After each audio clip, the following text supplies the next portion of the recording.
আসসালামু আলাইকুম ওরহমতুল্লাহ। রমজান এই মাস মুমিনের জন্য একটা বিরাট নেয়ামত ও রহমতের মাস। কেন জানেন? রমজান মুমিনের জীবনে আসে মুমিনের পাপ মোচন করতে।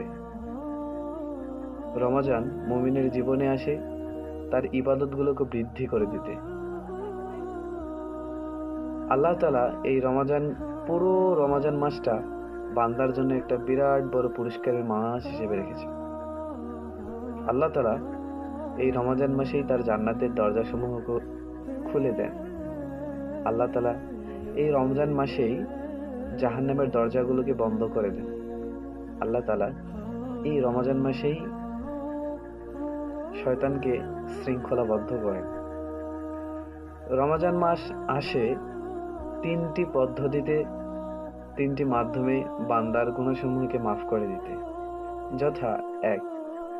কেউ যদি ঈমানের সাথে আর সওয়াবের আশায় রমজানের সিয়াম পালন করে, আল্লাহ তাআলা তার জীবনের সব গুনাহ খাতাগুলোকে মাফ করে দেয়। ২. কোনো ব্যক্তি যদি তারাবির সালাত আদায় করে ঈমানের সাথে এবং সওয়াবের আশায়, আল্লাহ তাআলা তার জীবনের সব গুনাহ খাতাগুলোকে মাফ করে দেয়। ৩. কোনো ব্যক্তি যদি লাইলাতুল কদরের রাত যাপন করে ঈমানের সাথে সওয়াবের আশায়, আল্লাহ তাআলা তার জীবনের সব গুনাহ খাতাগুলোকে মাফ করে দেন।